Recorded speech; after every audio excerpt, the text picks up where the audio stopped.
the classes developed until now had as main objective to show us the need to ask for the most precious gift of faith, whose experience is sublime, for being of a supernatural order, and at the same time discreet, for being a gentle action of God in the human soul. Having faith does not mean shivering or feeling great, sensitive emotions.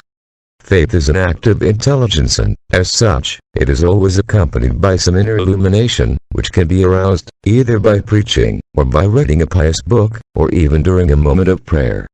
But this faith, in addition to being an interior reality, also has an objective element, namely, the fact that it is precisely the faith of the Church, that is, the historical manifestation of the truth of Christ, preserved and transmitted over the centuries through tradition and Scriptures, whose defense and interpretation is in charge of the humble service of the ecclesiastical Magisterium.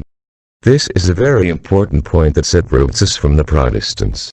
For these, in fact, the divine message contained in Revelation was preserved in its entirety, in the course of human history, only in the Scriptures. The Catholic, on the contrary, without in any way diminishing the value and authority of the sacred text, believes that the guarantee of the truth of Christ lies, first of all, in the authentic magisterium of the Church, which preserves as faithfully and infallibly declares doctrine that God revealed and that is contained in the Scriptures and in the divine apostolic tradition. 1. In order to understand this question well, it is necessary to recall another point, which now belongs to the field of ecclesiology, which also separates Protestants from Catholics.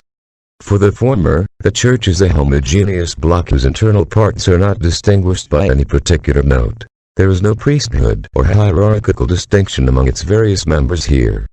For Catholics, however, it is more than clear, from the explicit testimony of the Bible, that Jesus Christ did choose a select group of men, 12 specifically, and gave them not only the mission to spread his doctrine, but also that power to teach on your behalf. In other words, he entrusted them with an authoritative teaching. Now, this magisterial authority, in order to the historical continuity of the Church and, therefore, of Christ's action on men, also extends to the successors of both the apostles, the bishops, and of St. Peter, the supreme pontiffs. It is, therefore, the authentic teaching of all bishops and popes, of yesterday and today, that we call the ecclesiastical magisterium. The magisterium of the Church, therefore, relies on the authority of Christ himself and is charged with teaching the faithful what are the truths, the dogmas of faith, in which they must believe, because it is revealed doctrine, and not of a personal and subjective product of the human imagination. The truth of Christ, in fact, is the same yesterday, today and forever. Hence, also, the magisterium cannot invent, modify or abolish any dogmatic truth. He does not have the power to dispose at his pleasure of the deposit given to him, but only to define and clarify, definitively, what always, everywhere and by all Christians was and is believed. Quod semper, quod ubique, quod ab omnibus creditum state, cf. S. Vicenti de Laurens, Comunitorium, 2.